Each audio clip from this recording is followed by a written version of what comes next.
just a little bit of background. So I started the college from one healthy eating course I ran at nights at the Northern Beaches Community College here in Sydney, way back in the 90s. And over the decades, we've just blossomed. We now have students and coaches from over 113 different countries. We've got 30 units of study, 7 qualifications, 2 UK accredited level 5 coaching diplomas, and an ICF accredited personal or professional coaching program, which I myself have done. And quite honestly, it was life-changing. It was fantastic. So life has been full. It's had its stretches and lots of successes. And so I completely understand how challenging it can be to do what you do, to do it well, and to look after yourself and others at the same time. So many of the strategies that I'm going to share today are ones I do personally or have used in the past. So let's get started. We all hear the messages about eating well, staying hydrated, not sitting for hours at a time at your computer, turning off your blue light devices, and getting a good night's sleep. And while most of us have the best of intentions to stick to those, little by little, they tend to unravel. So today we'll walk through what a day might look like where you're nourished and flourishing, starting out with a bit of nutrition and we end up with sleep. We'll kick things off though with a fun quiz. So just some interesting facts to start things off, and then we'll start to deep dive into some simple ways that you can nourish yourself and get the most from your food choices. The second part of the session, we'll look at some simple health hacks, all of which reduce inflammation, they lower oxidative stress, but at the same time, they improve your metabolism and they're really great as anti-aging options. And then our final part is just a really quick foray into ways that you can know exactly how you're going with all of this. So the focus is on being realistic, on stuff that's really easy to do and stuff you can stick to. So first off, make sure you've got a pen and paper in hand. And what I'd love you to do is on that piece of paper, write down numbers 1, 2, 3 on separate lines. And that's how many prioritized actions I'd love you to take away from today. I'm going to come back to these later in the session and we'll check in and see how you're going. So let's get started. Personally, I think learning should be really fun and engaging. So we're going to start with a pop quiz. I've got just 5 true or false questions for you on health and well-being. And some of the answers might be surprising, maybe for some of you anyway. So first up, true or false, and you just need to jot down the answer on your pad of paper. Spittle, and I don't know if you've seen that, but sometimes elderly people have spittle in the corners of their mouth, indicates severe dehydration. True or false? So jot that one down. We'll go through the answers shortly. Number 2. True or false? Taking high doses of iron are ideal if you feel tired and think you're low in iron. True or false? Number 3. True or false? Our gut bacteria produce estrogen.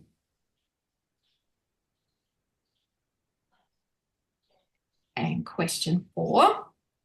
Sugar in excess turns to fat in the body. True or false? And our last question, number 5, true or false, the weed killer glyphosate, we know it as Roundup, is known to be an endocrine, that's hormone disruptor. True or false? Okay, let's have a look at how you went. So, spittle in the corners of the mouth does indicate severe dehydration. So if you see someone or you have experienced that, it's very likely also that their urine is very dark and they've really gone past the point of just basic dehydration into quite severe dehydration. So something to look out for, particularly in older people. Okay, so give yourself a tick if you got that one. Number 2, taking high doses of iron is ideal if you're tired or you think you're low in iron. It's false.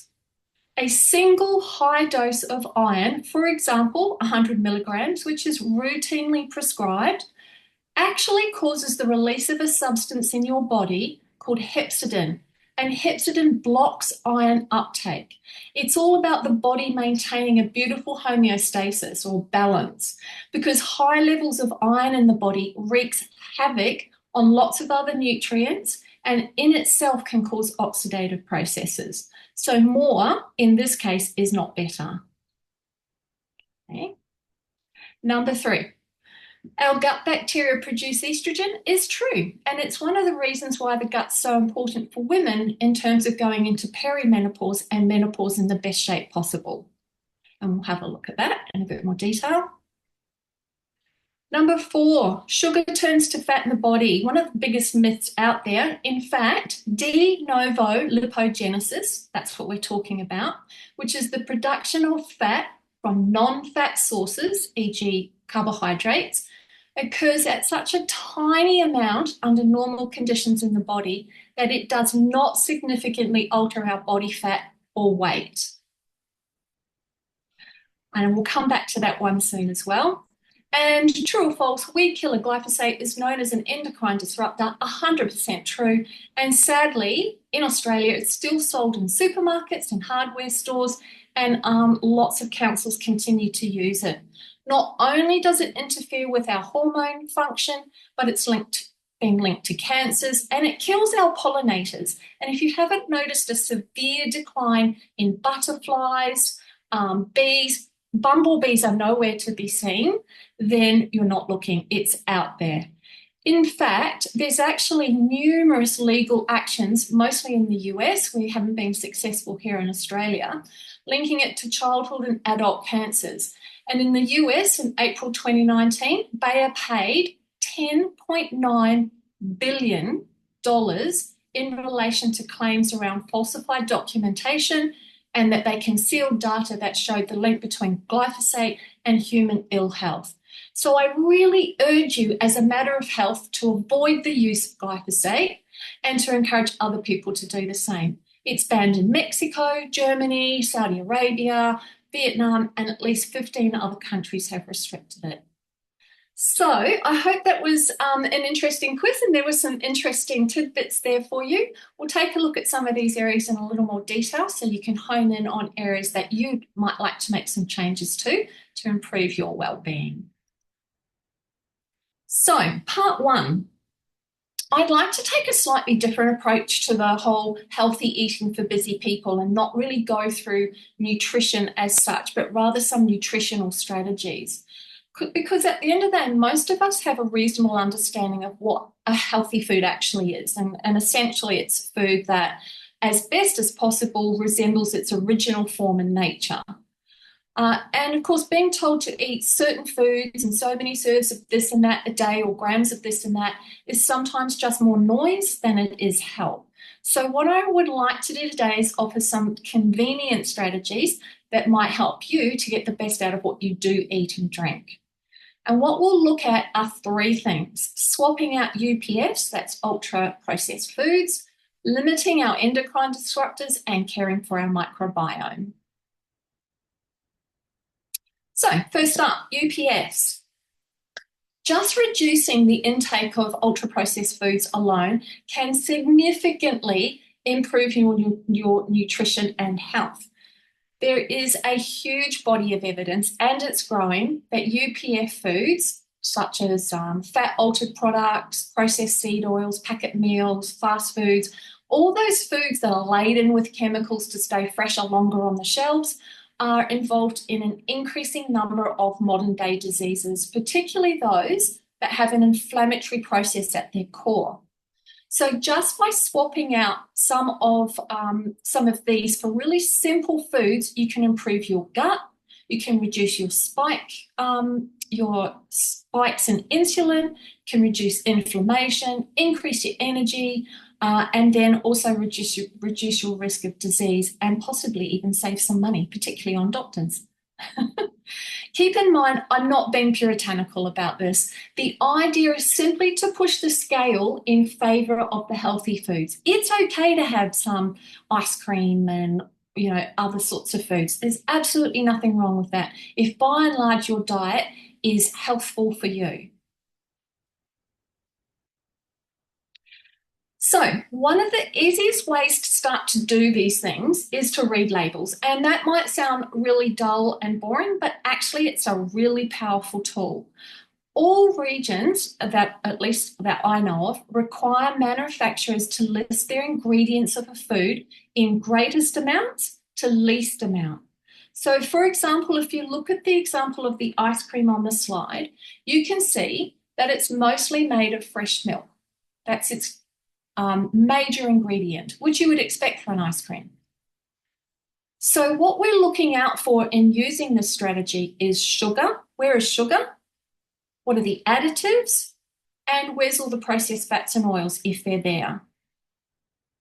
So let's start with sugar. As we know, sugar doesn't turn to fat, not particularly. What it does do is it causes insulin spikes, and then you get sudden drops of insulin and sugar.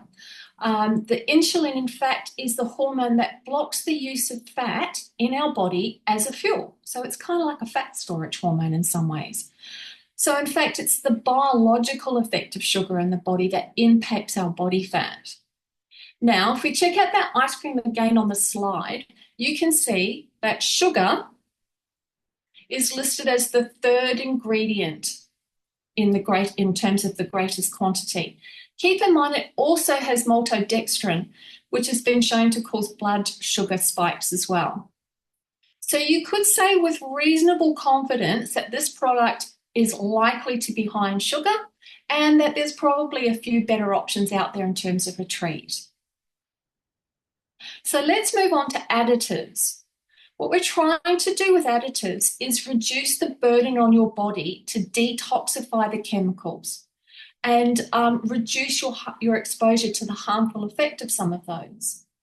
And in particular, we're looking for ones that include the 200s, like 250, which is nitrite, and that's found in processed meats. Now, I've used the processed meat of all processed meats, Devon, and if you're over 30, you'll probably recognise this as an Australian favourite. And it's an example of the worst, to be honest. And you can see here, there's the nitrate, and there's the sugar. It's even got oil, which we'll come back to, and it's got multiple additives in it. Also, moving on, another one to look for is the 220s, which is the sulfites. And it's typically found in dried fruit and products that have dried fruit, such as muesli. And the other one, of course, to be pretty mindful of is 620, which is MSG. It's a good one to skip as well. Lots of countries are continuing to ban many of these additives. The EU keeps adding more. And the reality is the less additives and the closer to being natural, the better for you. And the less burden that food is going to be on your body and the more you're going to get benefit from it. And then lastly, looking at the processed fats and meats. So here, I think this is a really nice graphic of what that oil goes through to look like that. So supermarket oils have been degummed, deodorized, bleached, and so on. And they produce a consistent, light-colored, non-foaming product, which for many years most consumers valued more highly than the dark, sticky-looking stuff or the olive oil. So these are oils that turn up in our processed foods. And a really good example are crackers and those sorts of products. And if you look at the cracker ingredient on the slide, you'll notice the vegetable oil present there. So there it is there. And also sugar turns up as the fourth top ingredient in the cracker. That's why they taste so good. Keep in mind that this is not to say you can't enjoy some jats. It's a great Aussie favourite, especially at barbecues. What we're talking about here is balance. So these are not the crackers you would have when you're sitting down every Friday night to enjoy some cheeses. These are just ones you enjoy from time to time. And also we saw the oils on the previous slide in Devon as another great example. So limit your exposure to processed vegetable oils and trans fats where they turn up, because it's these fats that are linked to cardiovascular disease more so than than cholesterol and even to most dietary saturated fats. And I said I was going to make this stuff easy, and you're probably thinking, oh God, having to read a label, I don't know, I have the time or I couldn't be bothered. And there is a really super simple, convenient way to do this. And my tip is the Yucca app. And there it is there. That's a screenshot of it, Yucca. There's also Food Switch, which is an Australian app. I really recommend this app, and I am not an app person, having had my ID stolen. I don't do much on phones. But this one, you can scan a barcode of a personal product, so hair, moisturizer, all sorts of products, as well as food, packaged food, and it will give you an excellent rundown of what's in the food, why they've given it a rating. As you can see, goldfish cheddar has been rated as a 7, and why it's been rated and what the positives were. And it's very interesting what turns up in products. So it's a great way to make a really informed choice and decision. Okay, next stop is reducing endocrine disruptors that you ingest. And it's as simple as washing your produce. Now that you're erring towards more fresh and minimally processed foods, it's really ideal to wash your produce, unless you're buying organic. But, it can be hard to find, it is seasonal, and sometimes it's costly. So, in doing this, you'll lower the burden on your body to detoxify things such as pesticides. And in doing this, it will reduce interference with your hormone balance. It reduces oxidative stress in the body. And this is where the free radicals begin to outnumber your own natural antioxidants that your body produces.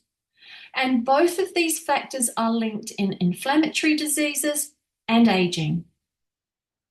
So, in terms of what you should use to wash your produce, you can buy products, and there's lots out there. But to be honest, it's so super quick to make your own. And studies have shown, also, just as a side point, that vinegar, oh, sorry, come back to that. So, studies have shown that vinegar and bicarb can remove up to 80% of pesticides on produce. And just as a side note, is that vinegar can also reduce the arsenic load in rice. Keeping in mind that this is not because we've put arsenic into rice, it's because arsenic has a special capacity to take, rice has a special capacity to take arsenic out of the soil. It's something inherent in rice. So you can actually still reduce that amount of arsenic by giving your rice a bit of a wash in a little bit of vinegar and water before you cook it, and then wash it thoroughly afterwards before you then top it up with water. So back to the produce. Just pop your produce in a sink of water, add some bicarb, a few tablespoons of bicarb, and a 5 to 10% dilution of vinegar. Let it sit for around 15 minutes, no less than 12. Then wash off the covering, dry it really, really well, and put it in for storage. And just one other tip when we're speaking about endocrine disruptors is around the use of plastics and non-stick equipment, particularly in your kitchen. You can reduce your exposure to PFAS, which are also very strong endocrine disruptors. So to do this, avoid heating food in plastics in microwave and air fryers. Try use other containers. And if you have non-stick equipment or pots and pans and they're scratched, that's the end. Don't be tempted to keep using that. We were away recently up the coast, and the only pot they had was literally peeling off the non-stick peel, and I wasn't going to go anywhere near that. It releases millions of PFAS into your food. Don't be tempted. And as much as it might be a favorite pot or pan, it's done.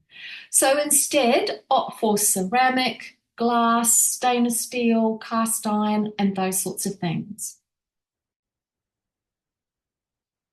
Okay, now you're doing all of that.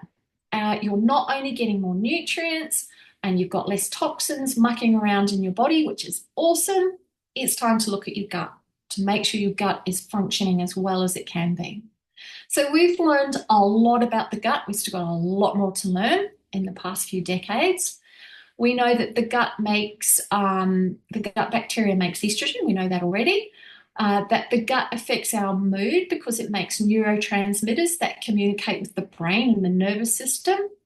And the gut also affects lots of other hormones, not just estrogen. And of course, it's our first line of defense. So again, just some super simple things you can do at work is have a glass of kefir each day with your morning tea. I've still got mine sitting here on the desk. Uh, um, Make sure you're drinking real kombucha. And if you love having a yogurt every day, make sure you're having a real one. And by that, that brings us back to reading labels. Not all yogurts are actually yogurts, and not all kombuchas are real kombuchas. So make sure you opt for unsweetened products, and they should have, particularly yogurts, 100 million CFUs at opening, colony forming units at opening. And obviously check your kombuchas. You can tell which ones aren't real. They've got all sorts of stuff in them to make them taste nice and slightly fizzy. So just using an app, washing your produce, and avoiding PFAS alone can increase your nutrients, increase the health compounds you're getting in your diet, improve your vitality, reduce your risk of chronic diseases, and help you stay well longer. Let's move on to part 2. So these are my super simple evidence-based biohacks for well-being. And so biohacks are things that support the natural processes in your body to detoxify, to clean out cells that aren't functioning the way they should be, to improve your immunity, to increase healing, and also they can slow the effect of aging. So what we're doing here is we're continuing on in our day's journey, and these are options that we can use at work and after hours. In fact, there's dozens of these strategies from earthing through to aura rings, and a lot of them have excellent evidence and evidence that's still growing quite rapidly. So for us today, I've chosen 3 options. 2 you can do while you're at work. They'll help you to stay hydrated, support your immunity. They'll aid your body to do all the things it needs to do and just support your overall well-being. And those 2 are red light, as you can see here, and hydrogen-rich water. And then the 3rd one is an option that's actually a down option, but it's a downtime option, and what it makes it really easy to justify when it's all about your downtime as well, when you're working long hours. So the other thing I've done is I've snuck in a sleep option so that we can finish off our day nicely. So let's take a look. Red light therapy is one of the fastest growing health hacks in my view. Its formal term is photobiomodulation, or PBM for short. So if you'd like to do some Google scholaring on this, that's what you'd be looking for. And PMB actually came out of NASA, albeit inadvertently, where scientists were studying the effect of light on plant growth. That's where it sort of started. So PMB uses light wavelengths that work on cells in the skin or ones that penetrate below the skin deeper into the body tissue. So the predominant light waves used in PMB are near, that's near infrared. That's actually not visible by the eye, but if you're looking through a camera or a phone, it appears as a pinkish purple color. That's sort of about the closest I could find. And the other light is red light, infrared light, which is how it's obviously got its name. So how does it work?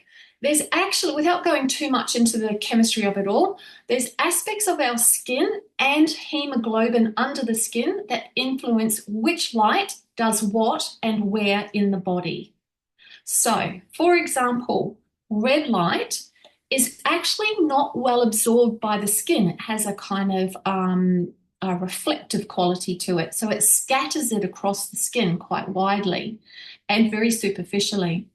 And that's why this light is typically used to treat skin and superficial tissue. For example, if you've got bruising or if you're looking to increase skin collagen production, for example. So it's just going to work quite superficially across the skin area. Whereas near, that purpley pinky coloured one that you can't see, it's actually not impacted very much by the skin. So it's able to move through the skin and down deeper. It's actually more influenced by water in our tissue and other factors. So it really is able to penetrate much deeper. So that particular colour light is great for wound healing, sprains, breaks, supporting organs and glands, thyroid, and so on, and even the brain. There's some great research around Alzheimer's and cognitive decline as well. So how does it do its work? Well, the light stimulates the energy-producing parts of our cells called mitochondria, as well as initiating a whole bunch of anti-inflammatory and antioxidant pathways in the body. So there's awesome evidence and great research around this if you want to dig a bit deeper. Okay, the really important parts, the benefits. I've listed quite a few on the slides. Those are all evidence-based. And as you can see, studies have shown that light therapy encourages things like peripheral nerve regeneration, it supports immunity, it lowers inflammation, it can reduce pain, improves mood, stimulates neural growth factors, and improves cognition or focus and brain function. It's also been shown to, as I've said before, improve collagen and elastin in the skin, and it's reported to have a nice anti-aging effect, and it also helps reduce sun-damaged skin or damage to skin through sun. Red light's also been shown to improve our use of lipids or fats in the body. So as a consequence, it can help reduce blood lipids, and it has a positive effect on blood sugar and insulin response. So it's really great for your body, your brain, your skin, pretty much everything. Now, I've said I've made these things easy to do. My tip for getting the most out of red light, if you do buy a device that's super convenient, is to perhaps have a panel in the bathroom, flick it on before you have a shower, jump in the shower. You're going to get about 10 minutes of overall exposure, which is awesome. The other thing you can do is I have a handheld one, is you can pop it under your desk and then you're getting exposure that way. And all you need is 20 minutes total every second day or just a few times a week. You don't need to do it every day. And I really recommend following the product guide in terms of how close you should have the light to your body in terms of what specific part or effect you're trying to influence. Okay. Next is hydrogen water, and I have mine right here. This is a new one to the market, or I think it's fairly new. There's some reasonably strong evidence that it is growing, but it is still early days. As I said, I've got one myself. My sister uses it. She swears by it. It's hydrogen water. And the image on the slide is of the actual bottle, the hydrogen water bottle. And what it does is it infuses a hydrogen ion into the water. I've got a video to show you doing it. The hydrogen gas in the bottle makes, as you can see, the video showing it now, hydrogen ions which dissolve into the water. And these molecules are so small that they remain dissolved in the water for quite a period of time. So this creates what's called hydrogen-rich water. So if you're looking to check out studies, that's the term that you would use to look it up. So how does the bottle do this? That's a great question. The bottle has what's called a proton exchange membrane. That's that thing you see there, a PEM for short, at the base, and that's what infuses the hydrogen into the water. And you just recharge it, you click the button that you see there, and then it each time you fill it up, it it charges it with iron, hydrogen ions. I use a cup. I pour mine into a cup. I actually don't drink out of the bottle, but a lot of people do. I just think it's harder to clean and it's just easier to keep clean is probably a better way of saying it. So studies show the benefits are largely around cell signaling. This is a massive area in biohacking is how do our cells hear and speak to one another? How do they get turned on, turned off? How do they influence genes and receptors and so on? So essentially what hydrogen water appears to be doing is improving cell communication. That's a massive thing to do. Generally, hydrogen-rich water enhances our immune system and our metabolic systems. So some of the benefits shown in current studies is that it reduces oxidative stress. So we've seen that's where free radicals are starting to overrun the body. It improves liver function, it improves mental health, and it appears to have an anti-aging effect, and it also appears to improve cardiovascular outcomes.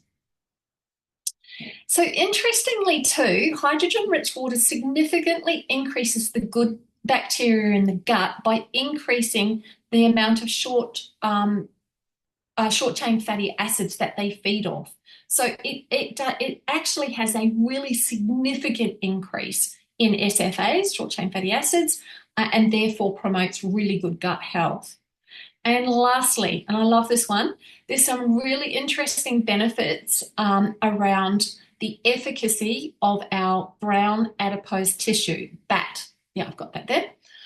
So what it appears to do is make BAT more metabolically active. And what that means is it encourages the use of brown adipose tissue as a fuel for the body. So it can also help body fat levels. It makes your body more able to utilize fat as a fuel. One thing I would point out on hydrogen water is to make sure you get a good quality one. They're not cheap. There's a few companies in Australia now doing it. This company makes them here, I think. I'm not sure actually, but they've got the technology here in Australia. Make sure it's a glass capsule or bottle and that they use PEM technology. Okay, this brings me to sauna.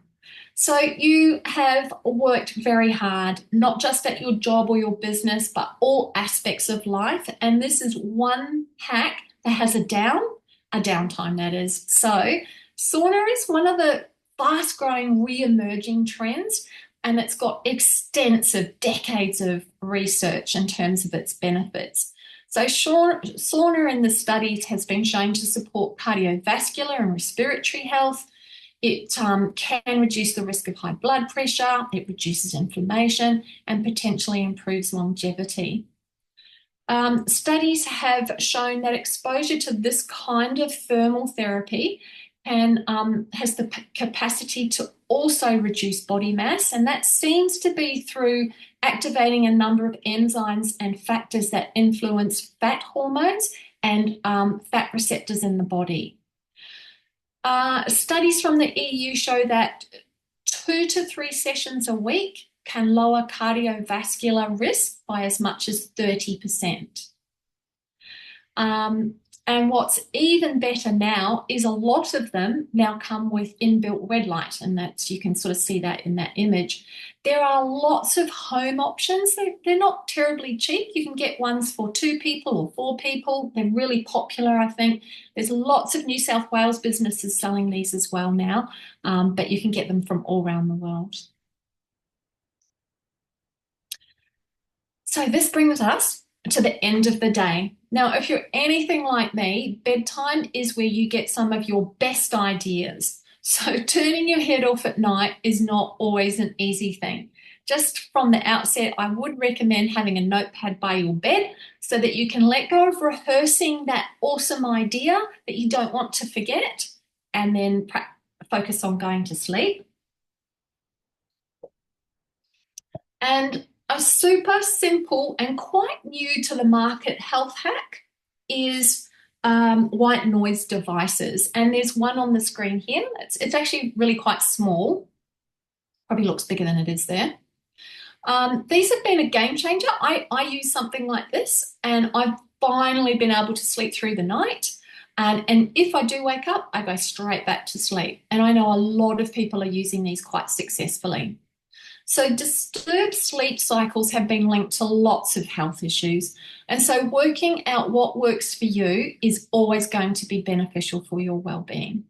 Keep in mind, though, adults who have a reasonable sleep architecture, so you've got everything in place, cool room, dark, all of those sorts of things, tend to sleep just 7 to 9 hours a day, with the peak time of sleep, deeper sleep, being around 2 to 4 a.m. If you were like I was, that's when I woke. I don't know why. I don't know what it was about that time, and it was very frustrating. So these little gadgets can be a real well-being hack.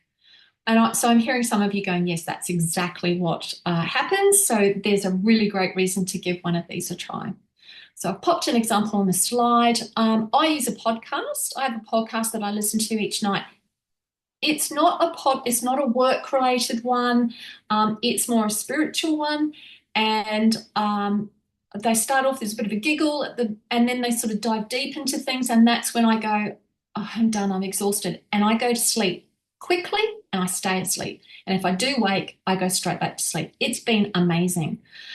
Also, just keep in mind that it's not unusual as we age that we retire or that we tire earlier, that we have less sleep quality, and that we wake earlier. So things do start to kind of move about. So just keep things in perspective, keep it real. Don't expect too much. Start out, see if it's going in the right direction, and then just keep tweaking things. Okay. Oh, crikey, I've zoomed through these. So one last strategy that I would encourage you to learn more about in terms of your body, or learn more about in terms of what's happening in your body, is to know your body so that you can take more control. This can really save you time, money, and really build your health literacy. And today we have really easy access to a lot of tests, and the results are not clinical. They're easy to understand and they can help you, as I said, grow your health literacy and even your nutrition literacy.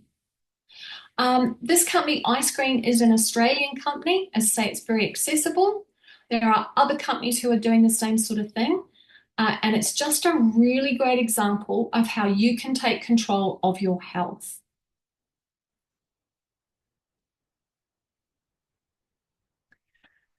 So, sadly, today, even our GPs are a little hamstrung with testing due to costs, the rising costs in health and the increasing demand. For example, while GPs have to start out with typically ordering just ferritin as a check for suspected iron deficiency, this test on its own only tells you about your stores of iron, particularly in the liver. There are other indicators that actually tell you how much iron you have moving about your body, if your red blood cells are in need of other nutrients to work better and deliver oxygen around your body, and so on. But often they're not done initially because of cost, whereas you can actually access these through these sorts of companies. Likewise with thyroid. TSH, thyroid stimulating hormone, which is typically what is tested initially, is not enough to say if your thyroid is struggling in any way. In fact, what you need is more information such as T3, T4, and thyroid antibodies.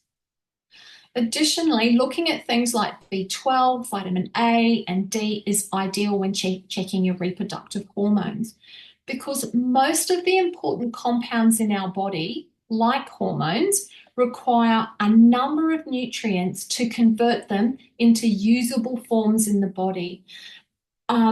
Almost every system in our body is a process with nutrients coming in and going out and transforming to get to the end point of a particular compound that our body will use to beat inflammation, to create white blood cells, whatever it might be. So comprehensive testing is ideal from the outset. And while unfortunately it's expensive in the public system, it's not terribly expensive to be able to access it yourself. And last but not least, don't forget to biome checking. It's a great option if you're experiencing gut issues like bloating or diarrhea and so on. And you can start with very simple gut tests, or you can get the big four ones that look for things like viruses, bacteria, worms, other pathogens. They'll tell you what antibiotics work and what don't, what natural compounds will get rid of whatever might be existing, what's out of balance, and by how much. But if you are at all concerned about how to use these, look up a healthcare professional who uses biomarker testing, and they will work with you and guide you through these things safely. It is a big thing to do. You won't get clinical reports, and as you can see from the picture on the screen, that's actually one of the eye screen images. They're more lifestyle reports, and they give you sensible suggestions.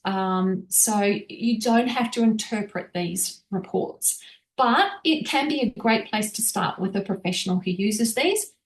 And in saying that, if you are in any way concerned about something to do with your health, speak to your GP. If you have something that has been going on longer than you know it should have, and you have not been able to address it, pop along and see a doctor. So that is it from me. I invite you, now before we finish, you've written down those numbers at the beginning, 1 to 3. So I said we'd come back to these. I want you to take a moment and cherry pick just 2 or 3 of the things we've looked at today. You've probably written some notes down. Choose maximum of 3. Don't choose more than 3. And even if you just choose 1, that's fine. Write them into each of those numbers. What's the first thing that comes to mind? Pop it in number 1. Write in your number 2 health hack. And if you come up with a third, that's awesome. So write those strategies in. Just give you a moment to do that. Which one's most appealed to you or most aligned to you? The next one I'd really love you to do is pick one. Which one jumped out at you first? Which one speaks to you? Which one interests you most or aligns with you most? And circle that one. Then write down next to it, what's the next step you have to do to kick that off, to get that starting? Whatever your number 1 is, what will you do when you finish this webinar to get started on it? What do you do to kick it off?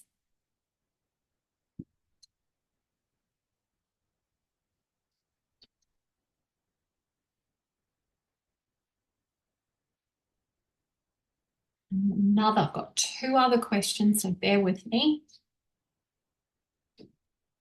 Next, write down underneath that how life will be different for you in sticking to that. In what way will your life change for the better? Will you have more time? Will you feel healthier? Will you feel more positive about your day? What will change for you? What would be better in your life in achieving that and sticking to it and experiencing those positive benefits?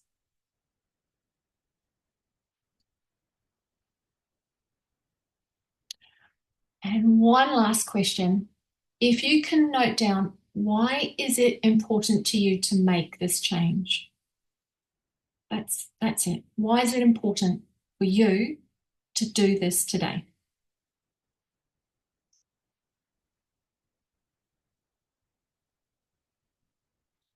So if this is something you'd really like to spend a bit more time exploring, you are very welcome to give us a buzz. We can connect you with with a qualified personal coach, and it might just be quite life-changing.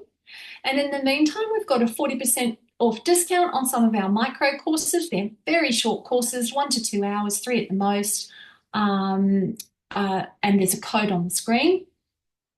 Michelle will forward the recording of this shortly to you.